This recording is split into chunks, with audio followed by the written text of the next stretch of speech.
Well, today is Halloween, and I have mixed memories of Halloween growing up. One vivid memory is just of dinner. My parents knew the stakes were high on Halloween, and they could throw down the gauntlet. So we had to clean our plates before we could go trick-or-treating. That was the deal. So our otherwise loving mom and dad served us what was considered the most nutrition-packed meal of the era: liver and onions and spinach. My sister, who's visiting today, can probably attest to this, Wendy. And after a long and bitter standoff with my father, in the end, I think I finally choked down a bite or two. But suffice it to say, our cat ate very well under the table that Halloween. Mostly, I remember those years when I was in elementary school in the mid-1970s. My two older sisters and I would pull together mostly homemade costumes. But these were the years when the James Michener series Centennial was being filmed in our hometown of Greeley, Colorado. And things like coonskin hats and beaded leather moccasins were readily available in the Big R supply store in our town. So I remember wanting to be a fur trapper or an Arapaho Indian. You could do that in the 1970s. So after cleaning our plates, we were free to go trick-or-treating through our friendly neighborhood until our plastic pumpkin candy buckets were full. Some killjoys warned of too much sugar or too much mischief, and they tried to organize alternative Halloween activities. But there was no substitute for trick-or-treating and the week's worth of candy that resulted. As kids, we loved our neighbors best, who gave us the sweetest treats. And that's what Halloween was all about, Charlie Brown. I was long grown up before I learned that Halloween had anything to do with All Saints' Day, or that hallow is the archaic word for saint, and that Halloween, or All Hallows' Eve, is the first of a 3-day triduum of feast days honoring the dead, including and especially all the Christian saints that have lived and died before us. On the calendar tomorrow, November 1st, is All Saints' Day, followed by All Souls' Day on November 2nd. And the 3 days together are known as Allhallowtide.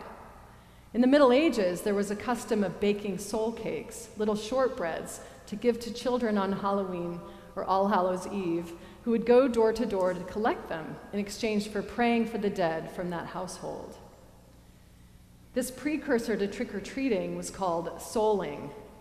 But long gone from All Hallows' Eve is the custom of praying for those who have gone before us and preparing to honor the saints on All Saints' Day. All Saints' Day itself is such a major feast for the church that it gets transferred to a Sunday, and so it gets separated by days from Halloween, this year by a whole week. And it's not surprising that Halloween is not at all associated anymore with these religious underpinnings, spirit and ghost and goblin motifs notwithstanding. Maybe in part because it has become a secular holiday, Halloween is one of the most popular holidays in the Western world. Some people say they don't like Halloween. I've said that myself some years. But there's something special about whole communities, whole populations getting on board with common celebration and putting on costumes and canvassing through neighborhoods and knocking on doors of strangers and friends. It's a community holiday and very hard to celebrate privately. Opening your own door to strangers and neighbors and going knocking on neighbors' doors, whether friends or strangers, it's built into what Halloween is all about. And that's where I want to stop and pause and take note. One blog I like, called The Salt Project, suggested recently that from the point of view of community building and neighborhood making, we might even call Halloween a sacramental glimpse, if only for one night, of how the world is supposed to be. The blog said, when else do we intentionally spend this kind of time together as a community? When else do we do something as a neighborhood that's this intergenerational, this open to all? When else do our yards and doors open to so many? And when else are so many gifts given out, often by strangers to strangers, just for the sake of delight? For years living in New York City, I remember Halloween as a singular night on which some of the segregated lines of race and class were crossed easily. For example, several Park Avenue apartment buildings would open their doors and invite in trick-or-treaters, regardless of which borough they came in from. I didn't see that happening on any other evening than Halloween.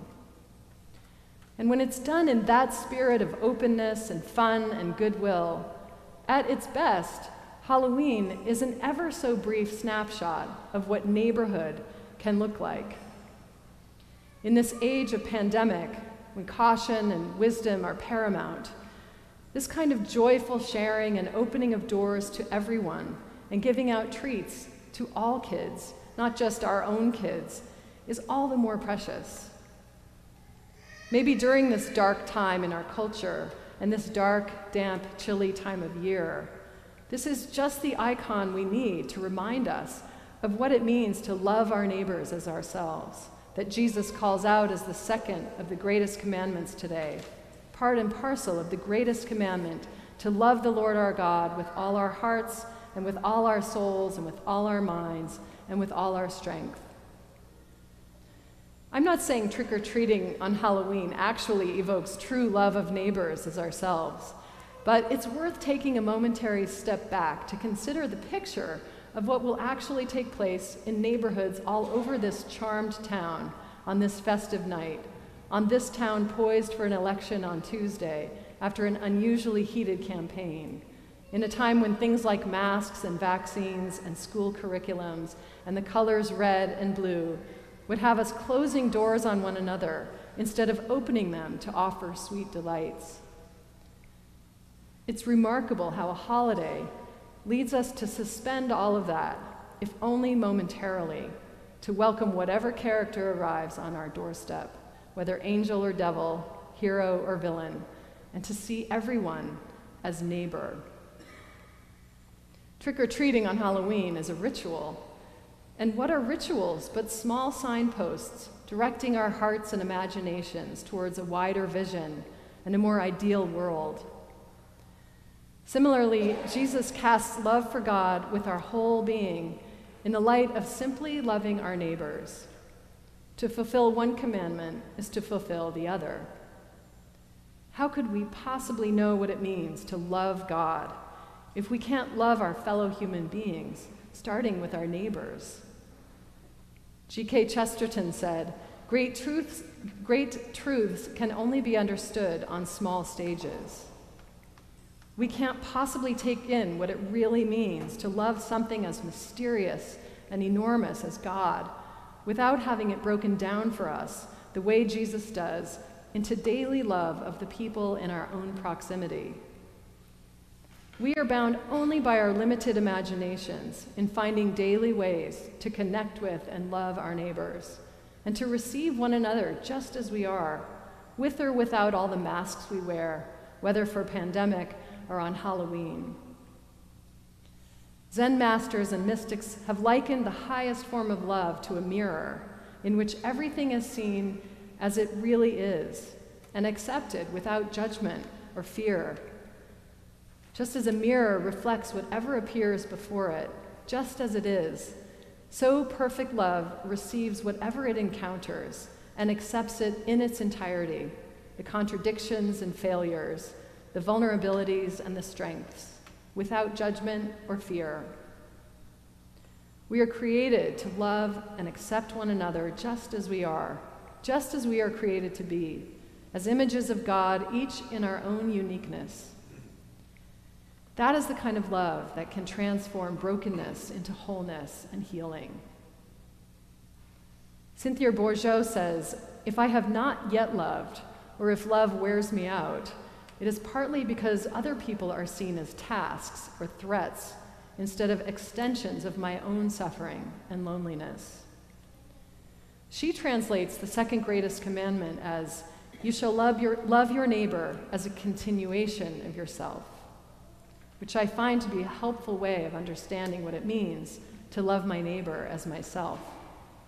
You shall love your neighbor as a continuation of yourself. We are all in this world together. None of us has been untouched by the pandemic. None of us can escape the effects of a climate crisis. None of us is unaware of the fractious nature of our culture. If one lighthearted holiday can direct our attention towards a moment of neighborly acceptance and connection, sharing open doors and sweet delights with strangers and friends alike, then bring it on.